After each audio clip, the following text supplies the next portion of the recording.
Hi, this is Mike Holler, MPG Mike, and welcome to installment number 2 of your online basic MPG course. Today I want to introduce you to a mover and shaker of a long time ago. Someone who has had more influence on the fuel economy industry than pretty much anybody, in my opinion. His name is Charles Nelson Pogue.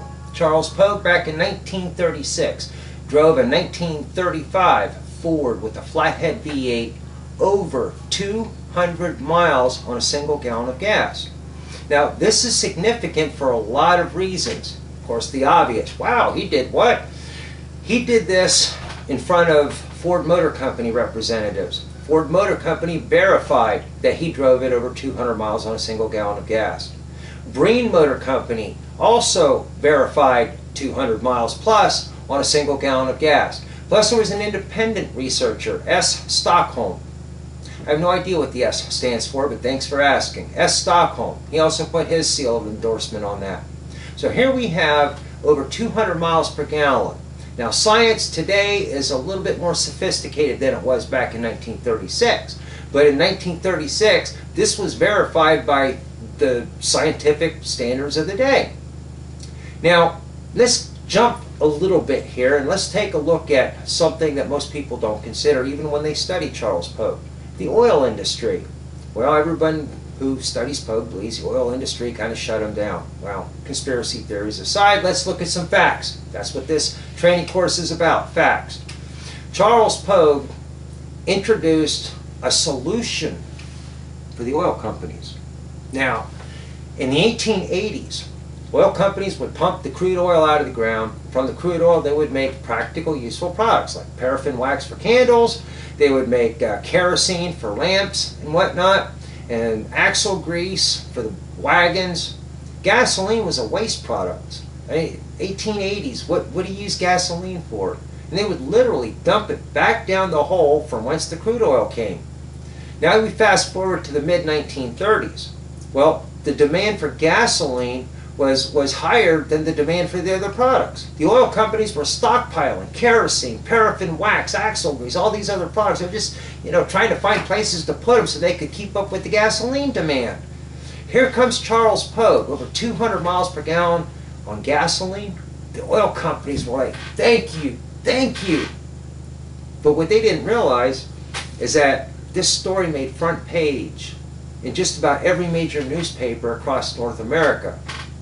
And when that hit, all the people started dumping their oil stocks. They figured if gasoline, 200 miles per gallon, oil stock's going to be worthless. As a self-fulfilled prophecy, practically overnight, the price of crude oil went plummeting. 10 cents. 10 cents for a barrel of crude oil. Now, I don't know about you, but if you have a company and something happens and it's looking like doom and gloom, you're going to take reactive measures. That's what the oil companies did. They had to band-aid this over, patch it over, clean it up before there was no oil companies anymore. I mean, they had thousands of people in their employ. I mean, they had people they had to answer to, stockholders and whatnot. So they took a rational approach, and I commend them for the way they dealt with things. Charles Pogue was set up in an oil filter factory, which is what he did to the day he died. His carburetor was never mass-produced. We still don't see that technology in today's automobiles. But it stands out in history as a very prominent happening, a historical event.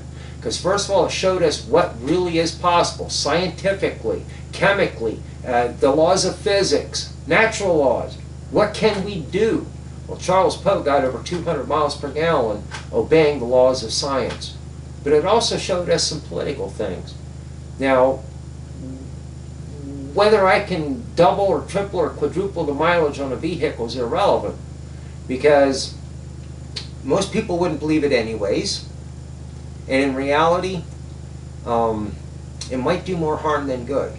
So we're going to focus on 10, 20, 30% increases. We're going to look at some of these superstars. And you saw the image. That's an image of an actual drawing from the patent. So if you want to research things further, I encourage it. I would love to see you do your own experiments and try some of the cool things that I did and learn from them. And who knows, you may have better results than I did, you know, drivability wise and whatnot. But I think you get the picture. This is very, very real. This is science. This isn't voodoo. And what we're going to do is we're going to show you cost-effective, practical ways to improve your fuel economy over the next 28 installments. So I want to thank you for taking the time to watch this video, and I will see you 3 days from now.